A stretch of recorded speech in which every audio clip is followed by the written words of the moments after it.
இந்த பகுதியில் இன்று நாம் பார்க்கவிருப்பது விழுப்புரம் மாவட்டத்தில் வரலாற்று சிறப்புமிக்க இடங்களை உள்ளடக்கியுள்ள செஞ்சி தொகுதி.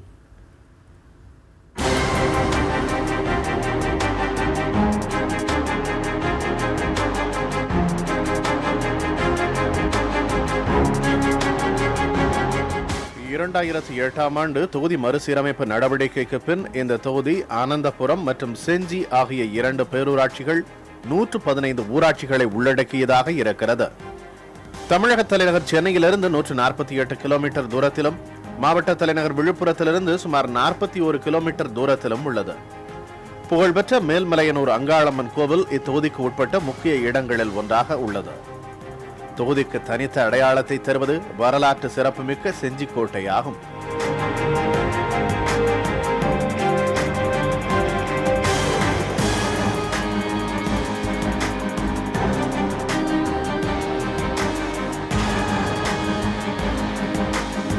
சங்கராபரணி ஆற்றின் மூலம் பாசன வசதி பெறும் இத்தொகுதி மக்களின் முக்கிய தொழில் விவசாயம்.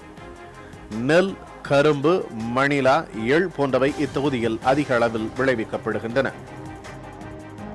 சிறுபான்மையின மக்கள் அதிக அளவில் வசிக்கும் செஞ்சியின் மொத்த வாக்காளர்களின் எண்ணிக்கை 2,50,189. இவர்களில் ஆண்கள் 1,24,196 பேர், பெண்கள் 1,25,963 பேர், மூன்றாம் பாலினத்தவர் 30 பேர். இத்தொகுதியின் தற்போதைய சட்டமன்ற உறுப்பினர் பாட்டாளி மக்கள் கட்சியைச் சேர்ந்த கணேஷ்குமார் போட்டியிட்ட முதல் தேர்தலிலேயே வெற்றி வாய்ப்பை பெற்றவர். தொகுதி முழுவதும் பயணம் செய்து தகவல்களை திரட்டியுள்ள செய்தியாளர் ஜோதி நரசிம்மன்.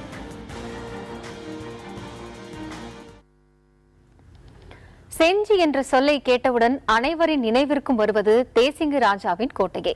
தொகுதிக்கு சிறப்பு சேர்க்கும் இந்த கோட்டையை குறித்த சில தகவல்களை இப்போது பார்க்கலாம்.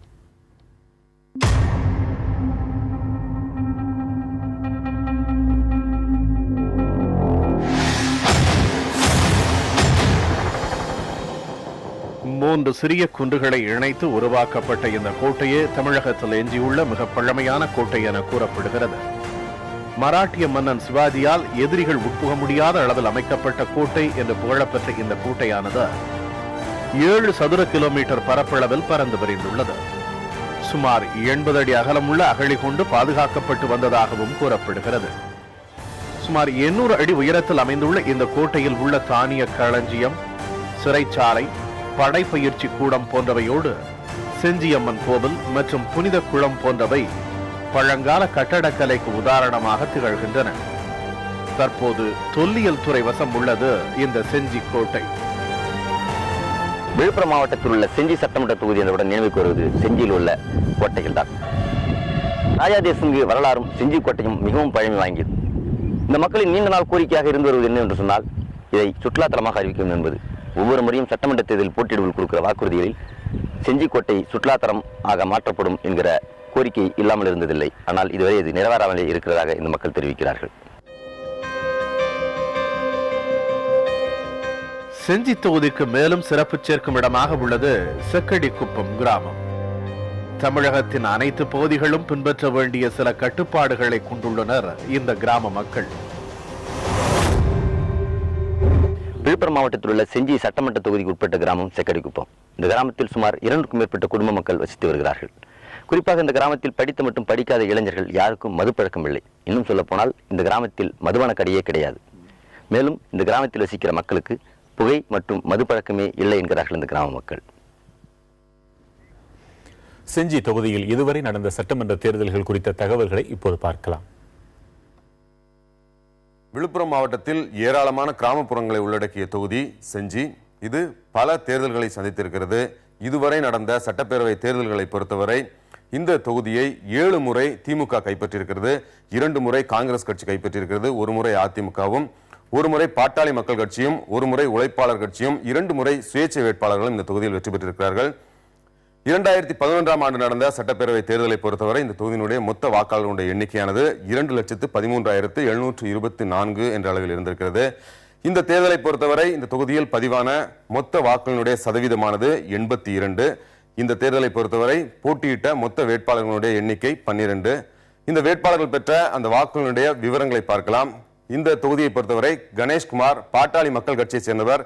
77,026 வாக்குகளை பெற்றார். சிவலிங்கம் தேமுதிகவை சேர்ந்தவர் 75,215 வாக்குகளை பெற்றார். சிவமார்க்கோ சுயேட்சை வேட்பாளர் 8,627 வாக்குகளை பெற்றார். அந்த அடிப்படையில் கணேஷ்குமார் பாட்டாளி மக்கள் கட்சியைச் சேர்ந்தவர் இந்த தொகுதியினுடைய சட்டப்பேரவை உறுப்பினராக தேர்வு செய்யப்பட்டார். செஞ்சி தொகுதி சட்டமன்ற உறுப்பினரின் செயல்பாடுகள் குறித்தும் செய்து முடிக்க வேண்டிய பணிகள் குறித்தும் மக்கள் தெரிவித்தவற்றை இப்போது பார்க்கலாம். அரசு கலைக்குழு கொடுக்குறோம். இதெல்லாம் செஞ்சி தாலுகாவில் ஒரு கவர்மெண்ட் காலை இவரும் கிடையாது. இங்கிருந்து போனாக்கா திருவண்ணாமலை போனோம், இல்லை திண்டிவனத்துக்கு போனோம், விழுப்புரத்துக்கு போனோம். இதெல்லாம் அவருக்கு கொடுத்த வாக்குறுதி எதுவுமே நிறைவேற்ற. செஞ்சு பஸ் ஸ்டாண்ட் பார்த்தீங்கன்னா சின்னதாக தான் இருக்குது. இப்போ ஏரிக்கிற அவுட்ரு ஏரியில் பார்த்து அதுவும் டெவலப்மெண்ட் ஆகல. தொகுதி வாக்கு கொடுத்து எதுவும் நிறைவேற்றவில்லைங்க. செஞ்சி சட்டமன்ற தொகுதியில் இது ஜெயிச்சார். அவர் ஜெயிச்சது பிறகு இது வரைக்கும் நம்ம பார்த்ததும் கிடையாது. இங்கே எந்த வண்டி யாரும் குறை கேட்டதும் கிடையாது. எதுவுமே செய்யலை. இது வரையும் நான் இது தெரிஞ்ச வரையும் எதுவும் நம்ம பக்கத்தில் எதுவும் சரியாக செய்யலை. எதுவுமே செய்யலை. அவர் மெயினாக ஒழுங்குமுறை பஸ் ஸ்டாண்டு ஹோமில் ஸ்கூல் டைம்லாம் பார்த்தீங்கன்னா பசங்களில் நொந்து நூலாகி போகிறாங்க. பஸ் ஸ்டாண்டு கொஞ்சம் ரெடி பண்ணணும். எல்லாம் வாக்குறுதி கொடுத்தா தப்பு இல்லை. ரெண்டும் மக்களோட நீண்ட நாள் கோரிக்கை ஆகுது. செஞ்சி கூட்டு ரோட்டில் 3 பகுதிகளில் சிறப்பான ஒரு நெல் கொடையை 3 பக்கமாக அமைத்து கொடுத்திருக்கிறார். அதே போல் மேல்மலையனூர் செல்லும் சாலையில் வளர்ச்சியில் குறுகிய வளைவு ஆபத்தான ஒரு ரோடாக இருந்துச்சு.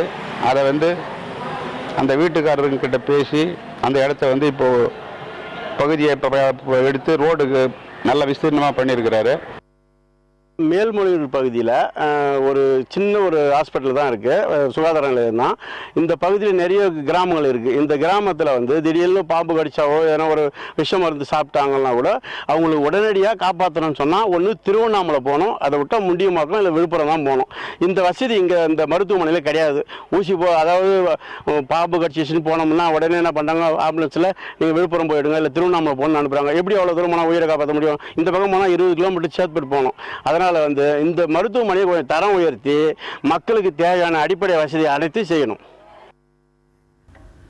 நீண்டகால கோரிக்கைகளை நிறைவேற்ற எடுக்கப்பட்ட நடவடிக்கைகள் குறித்த மக்களின் கேள்விகளுக்கு செஞ்சி சட்டமன்ற உறுப்பினர் கணேஷ்குமார் அளித்த பதில்களை இப்போது பார்க்கலாம்.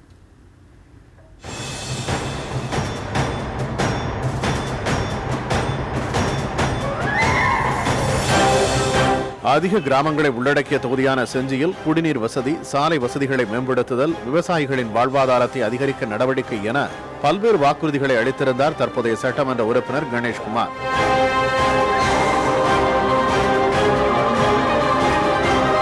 இந்த வாக்குறுதிகளை நிறைவேற்ற எடுக்கப்பட்டுள்ள நடவடிக்கைகள் குறித்து எம்எல்ஏவை நேரடியாக சந்தித்து நமது செய்தியாளர் முன்னிலையில் கேள்வி எழுப்பினர் தொகுதிவாசிகள். செஞ்சி சட்டமன்ற தொகுதி எல்லாமே கிராமங்கள் நிறைந்த பகுதி. இந்த கிராமத்து மக்கள் எல்லாம் நாங்கள் விவசாயம் பண்ற பொருட்கள் எல்லாம் நாங்கள் மார்க்கெட் கமிட்டி எடுத்து வரும்போது நைட்டு முழுவதும் நாங்கள் ரோட்டு ஓரமே இருக்கக்கூடிய சூழ்நிலை ஏற்படுது. கமிட்டிக்குள்ள எங்களை அலோவ் பண்ண மாட்டாங்க. அப்படி அலோவ் பண்ணாலும் போதிய இடவசதி இல்லாததால் நாங்கள் அங்கே எங்களுடைய பொருட்கள்லாம் வச்சு நாங்கள் விற்பனை செய்ய முடியல. அங்கே போதிய இடவசதி செய்து தரணும்னு நீங்கள் தேர்தல் வாக்குறுதி கொடுத்தீங்க, அதை நிறைவேற்றப்படுவாங்க. தேர்தல் வாக்குறுதியில் கொடுத்திருந்தேன் நான். அதுக்கு உண்டான கோரிக்கை 2011ஆம் ஆண்டு முதல் சட்டமன்ற பேரவை கூட்டம் ஆரம்பித்த போதே வச்சேன். அதுக்கு உண்டான அதிகாரிகளும் இங்கே ஆய்வு பண்ணாங்க. ஆய்வு மேற்கொண்டதில் செஞ்சி பேரூராட்சியை பொறுத்த வரைக்கும், அந்த மார்க்கெட் கமிட்டியை பொறுத்த வரைக்கும் உங்களுக்கு நான் சொல்ல வேண்டியதில்லை. தமிழ்நாட்டிலேயே அதிக நெல் விற்பனை நடக்கக்கூடிய மார்க்கெட் கமிட்டியில் செஞ்சி மார்க்கெட் கமிட்டி தான் அதிகமாக நெல் பரிவர்த்தனை நடக்குது. காரணம் இந்த ரகத்தினுடைய பொன்னியெல்லாம் நல்லா இருக்குது அப்படின்றதுனால. இவர் சொல்ற விஷயம் உண்மையான விஷயம், நியாயமான விஷயம். ஆனா அங்க என்ன பிரச்சனை பாத்தீங்கன்னா, செஞ்சி பேரூராட்சியுடைய அந்த கமிட்டியை விரிவாக்கம் பண்றதுக்கு பின்னாடியே பட்டா இடங்கள் வந்துடுது. பட்டா இடங்கள் தாண்டி ஓடை இருக்கு. அந்த ஓடை இருக்கின்ற காரணத்தினால அதை விரிவாக்கம் செய்வதற்கு போதிய இடவசதி இல்லை. அடுத்தபடியாக அதோட விரிவாக்க பணிகள் பாத்தீங்கன்னா பொன்வத்தி ஊராட்சியை சேர்ந்த இடப்பகுதிகளில் வருது. அந்த ஊராட்சியை சேர்ந்தவர்கள் அதுக்கு தடை செய்கின்ற காரணத்தினால் விரிவாக்கம் செய்யறதற்கு அரசாங்கமும் அதிகாரிகள் நேரடியாக ஆய்வு பண்ணாங்க. ஆய்வு பண்ணி தான் மழையில் நனையாமல் இருக்கிறதுக்கு கூரை, ஷெட்டு எல்லாமே போட்டு கொடுத்தாங்க. ஆனால் இடவாக்கம் பண்ணுறதுக்கு இடவசதி இல்லை. இடவசதி இல்லாத காரணத்தினால வேற ஊராட்சியில் மாற்ற வேண்டிய சூழ்நிலையில் இருக்கு. அதுக்கான வேலைகள் நடந்துட்டு இருக்குது. மேல்மலையனூரும் அவலூர்பேட்டையும் ஊராட்சிகளை பேரூராட்சியை தரம் உயர்த்துறேன்னு சொல்லிட்டு ஐயா தேர்தல் வாக்குறுதி கொடுத்துருந்தீங்க. அது நான் இங்கே அந்த தரம் உயர்த்தப்படவில்லை. செஞ்சி பேரூராட்சியை நகராட்சியாக உயர்த்துன்னு சொல்லியிருந்தீங்க. அதுக்கான நடவடிக்கைகள் ஒன்றும் மேற்கொள்ளவில்லை. அது பண்ணியிருந்தா ஒன்றும் நல்லா இருந்திருக்குமே. என்னுடைய தொகுதியினுடைய மக்களை நாங்கள் ஆவலம் எதிர்பார்க்கிறோம். செஞ்சி பேரூராட்சியை பொறுத்தவரை பேரூராட்சியை நகராட்சியாக தரம் உயர்த்த வேண்டிய விஷயங்கள் எல்லாம் பார்க்கும்போது மாநில அரசு பரிந்துரை செய்து மத்திய அரசு அதற்கு ஒப்புதல் அளித்து நகர்பாலிகா சட்டத்தின் கீழே அது நடைமுறைக்கு கொண்டு வரக்கூடிய ஒரு விஷயம். இந்த செஞ்சி பேரூராட்சியை தரம் உயர்த்துக்கான ப்ரப்போசல் அனுப்பப்பட்டு இருக்கிறது. ஆனால் மத்திய அரசிடமிருந்து அதுக்கு ஒப்புதல் வழங்கப்படவில்லை. அந்த நிலையில அது இருக்கு. மலையனூரையும் பொறுத்த வரைக்கும் அவலூர்பேட்டையும் பொறுத்தவரை பாப்புலேஷன் அடிப்படையில் எண்ணிக்கையில் போதுமான அளவு இருந்தாலும் கூட அந்த ஊராட்சியை சேர்ந்தவர்கள் தீர்மானம் போட்டு எங்களுடைய இது பேரூராட்சியாக தரம் உயர்த்த வேண்டாம், ஊராட்சியுடைய இதிலே இருக்கும்போது எங்களுடைய அரசாங்கத்தினுடைய சலுகைகள்லாம் வரும் அப்படின்ற மாதிரி மாவட்ட ஆட்சித்தலைவருக்கு அவங்க பரிந்துரை தீர்மானம் போட்டு கொடுத்துருக்கிற காரணத்தினால அதை பரிந்துரை செய்யப்பட முடியாது. அப்படி அதே நிலைமையிலே இருக்குது. மலையனூரும் அவலூர்பேட்டையும் பொறுத்தவரை அந்த மக்களுடைய விருப்பம், அந்த விருப்பத்தை அறியும் போது அந்த மக்கள் கிராம சபை கூட்டத்திலே வச்சு எங்களுக்கு தரம் உயர்த்த வேண்டாம், ஊராட்சியிலே இருக்கலாம் அப்படின்றதுல வச்சிருக்கிறாங்க. இந்த நகராட்சி விரிவாக்கத்தை பொறுத்த வரைக்கும் செஞ்சி பேரூராட்சியை நகராட்சி விரிவாக்கத்தை பொறுத்தவரை இடவசதி அகலம் கொண்ட இடவசதி இன்னும் 4-5 ஊராட்சிகளை சேர்த்து நகராட்சியாக தரம் உயர்த்துறதுக்கு ப்ரப்போசல் போயிருக்கு. ஆனால் அந்த ப்ரப்போசல் மீது மத்திய அரசு எந்தவித நடவடிக்கையும் எடுக்கவில்லை. தென்பெண்ணை வடிகால் வாரியமும் வராக நதி வடிகால் வாரியமும் நம்ம சமீபத்தில் பெய்த அந்த மழை வெள்ளத்தால் நிறைய தண்ணீர்கள் ஆற்றில் சென்று வீணாக கலக்கப்படுகிறது. அதான் நம்ம செஞ்சியை மையமாக கொண்டு ஒரு தடுப்பணை கட்டி அந்த தண்ணியை சேகரித்தால் இந்த சுற்றுப்புற கிராமத்தில் அனைத்தும் இந்த குடிநீர் பஞ்சங்கள் தவிர்க்கப்படும். ஒன்று ரெண்டு விவசாயிகள் எங்களுக்கு மேம்படுறதுக்காக நல்லா இருக்கும். அவரை ஒரு தடுப்பணை கட்டி தர சொல்லி ஐயா சொல்லியிருந்தீங்க. அந்த திட்டங்கள் நிறைவேற்றப்பட்டதா எங்களுக்கு சந்தோஷமா இருக்கும். சங்கராபரணி ஆற்றுல ஒரு தடுப்பணை கட்ட வேண்டும் என்று சொன்னால் சட்டமன்ற உறுப்பினர் மேம்பாட்டு நிதியிலிருந்து கட்ட முடியாதுன்னு ஏன்னு சொன்னா போதிய நிதி பத்தாது. அது ஒரு தடுப்பணை கட்டுறதுக்கு கிட்டத்தட்ட 60 லட்சம் 70 லட்சம் தேவைப்படுது. குறுக்க ஒரு தடுப்பணை கட்டணும் அப்படின்னா நான் சொல்றது குறைஞ்சபட்சம். அதுவே தரமான விரிவான ஒரு தடுப்பணை கட்ட வேண்டும் என்று சொன்னால் 1.5 கோடி அளவுக்கு செலவாகிறது. எனக்கு ஆண்டுக்கு கிடைக்கிற நிதி 2 கோடி ரூபாய் தான். அதுல வரையறுக்கப்படாத நிதின்ற போது 1,20,00,000 தான் ஆண்டுக்கு எனக்கு கிடைக்கக்கூடிய விஷயம். அப்படி இருக்கும் பொழுது போதிய செலவு அப்படின்னு பார்க்கணும். குடிநீர் ஆதாரம் ஏற்படுத்துவதற்கே சரியாக இருந்தது. குடிநீர் ஆதாரம், ஒரு சாலை வசதிகள், அடிப்படை வசதிகள், அங்கன்வாடி கட்டடங்கள், ரேஷன் கட்டடங்கள் இதெல்லாம் கட்டுவதற்கான நிதியே சரியாக இருந்துச்சு. இதை பொறுத்தவரை அரசாங்கம் தான் செய்ய வேண்டும். பல முறை கோரிக்கை வைக்கப்பட்டிருக்கிறது சட்டமன்றத்தில். ஆனால் எந்தவித பதிலும் எனக்கு சட்டமன்றத்தில் இது குறித்து கிடைச்சது கிடையாது.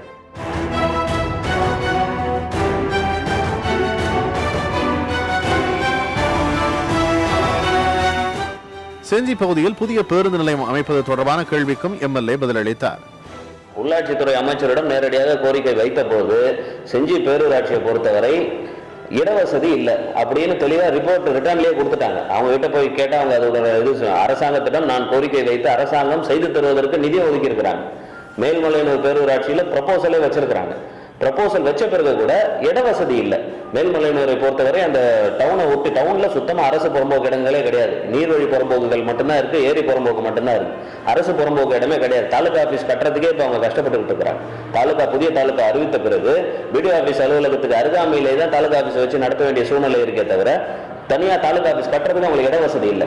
அது போன்ற பேருந்து நிலையம் ஏற்கனவே செயல்பட்டு கொண்டு இருக்கின்ற பேருந்து நிலையம்னு பார்க்கும்போது அந்த ஊராட்சி மலையனூர் ஊராட்சிக்கு உள்ளேயே ஒரு சின்ன இடத்துல இருக்கு. அந்த இடம் போதாது, அதை விட பெரிய அளவுல வேணும்ன்ற போது ஊராட்சிக்கு உட்பட்ட அரசு புறம்போக்கு நிலங்கள் கையகப்படுத்துவதற்கு மாவட்ட ஆட்சியர் அவர்கள் தலைமையிலான இது தாமதப்படுத்தின காரணத்தினால்தான் இன்று வரைக்கும் அந்த திட்டம் நிறைவேற்றப்படாமல் இருக்கிறது. அதற்கான அரசாங்கத்திடம் பேசப்பட்டு நிதி சாங்ஷன் எல்லாம் வழங்கப்பட்டு மலையனூருக்கு தயாராக இருக்கிறது. செஞ்சி பேரூராட்சியை பொறுத்தவரை போதிய இடவசதி இல்லை என்று திருப்பி அனுப்பிவிட்டார்கள். தொகுதியில் அரசு கலைக்கல்லூரி அமைக்கப்பட வேண்டும் என்பது அனைத்து தரப்பு மக்களின் நீண்டகால கோரிக்கையாகும். இது தொடர்பாக தான் எடுத்த முயற்சிகள் குறித்தும் எம்எல்ஏ விளக்கம் அளித்தார். 5 ஆண்டு காலத்தில் 20க்கும் மேற்பட்ட முறை சட்டமன்றத்தில் இந்த கோரிக்கையை வைத்திருக்கின்றேன். இதுவரை அரசிடமிருந்து எந்தவித சாதகமான பதிலும் வந்ததில்லை. ஒரே ஒரு முறை அமைச்சர் இருந்துச்சு. பக்கத்தில் இருக்கக்கூடிய திண்டிவனத்தில் இருக்கு அரசு கலைக்கல்லூரி, விழுப்புரத்தில் இருக்கு, திருவண்ணாமலையில் இருக்கு. ஆகியனால் செஞ்சியில் அரசு கலைக்கல்லூரி ஏற்படுத்துவதற்கு சாத்தியக்கூறு அரசிடம் இல்லைன்னு ஒரே ஒரு தடவை பதில் சொன்னார். நியாயமா பல முறை நான் கோரிக்கை வச்சு கிட்டத்தட்ட 20 முறை சட்டமன்றத்தில் கோரிக்கை வச்சு, இன்னும் சொல்லணும்னா கடைசி கூட்டத்தொடரில் கூட இதுக்கான கோரிக்கை வச்சேன். கோரிக்கை வைத்து அரசு ஆனால் அது செய்வதற்கு தயாராக இல்லை. அது ஏன் என்று தெரியவில்லை. எதிர்கட்சி சட்டமன்ற உறுப்பினருடைய தொகுதி என்பதனால என்ன என்றது தெரியவில்லை.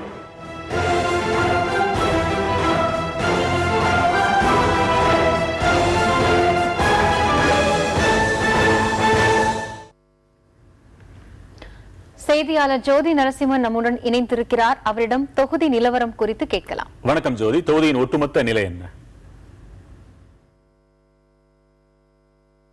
விழுப்புரம் மாவட்டத்தில் உள்ள செஞ்சி சட்டமன்ற தொகுதியில் வெற்றி பெற்றுள்ள கணேஷ்குமார், கடந்த தேர்தலில் போட்டியிட்டு வெற்றி பெற்ற கணேஷ்குமார் பல வாக்குறுதிகளை அந்த மக்களுக்கு அளித்திருக்கிறார். குறிப்பாக மேல்மலையனூர் மற்றும் அவலூர்பேட்டை ஆகிய ஊராட்சிகளை பேரூராட்சியாகவும் செஞ்சி பேரூராட்சியை நகராட்சியாக மாற்றித் தராமல் அளித்திருக்கிறார். ஆனால் அவை இதுவரை நிறைவேறவில்லை என்று அந்த மக்கள் தெரிவிக்கிறார்கள். மேலும் சில கிராமங்களை இணைக்கக்கூடிய தரைப்பாலங்களை மேம்பாலங்களாக அமைத்து தருவதாகவும் வாக்குறுதி அளித்திருந்த கணேஷ்குமார் ஒரு சில கிராமங்கள் மட்டுமே அது நடைமுறைப்படுத்தப்பட்டிருப்பதாக அந்த மக்கள் தெரிவிக்கிறார்கள். மேலும் அரசு கல்லூரி ஆரம்ப சுகாதார நிலையங்களை விரிவுபடுத்துவதாகவும் வாக்குறுதி அளித்திருந்தார். ஆனால் அரசு கல்லூரி வாக்குறுதி கனவாகவே இருக்கிறதாக அந்த மக்கள் தெரிவிக்கிறார்கள். விவசாயத்தை மட்டுமே நம்பி வாழ்கிற இந்த பகுதியில் ஒரு தொழிற்சாலை மற்றும் தொழிற்பேட்டை அமைப்பதற்கான வாக்குறுதியும் வழங்கப்பட்டிருந்தாலும் அவை இன்னும் நிறைவேற்றப்படவில்லை என்கிறார்கள் அந்த மக்கள். மேலும் புதிய பேருந்து நிலையம், விரிவாக்கப்பட்ட ஒழுங்குமுறை விற்பனை கூடம் மற்றும் அரசு கல்லூரி மற்றும் பொறியியல் கல்லூரி போன்றவை அந்த மக்களின் நீண்ட நாள் கனவாகவே இருந்து வருகிறது. அவை வருகின்ற தேர்தலில் போட்டியிட்டு வெற்றி பெறுவர்கள் நிறைவேற்ற வேண்டும் என்பது அந்த மக்களின் கோரிக்கை. மிக முக்கியமான ஒன்று, செஞ்சிக்கோட்டை வரலாற்று சிறப்புமிக்க செஞ்சிக்கோட்டையை சுற்றுலாத்தலமாக அறிவிப்பதாக ஒவ்வொரு முறையும் தேர்தலில் போட்டியிடுவர்கள் வாக்குறுதி அளிக்கிறார்கள். ஆனால் யாருமே இதுவரை அதை நிறைவேற்றவே இல்லை. எதிர்வரும் காலங்களில் அவை நிறைவேற்றப்பட வேண்டும் என்பது அந்த மக்களின் கோரிக்கையாக உள்ளது.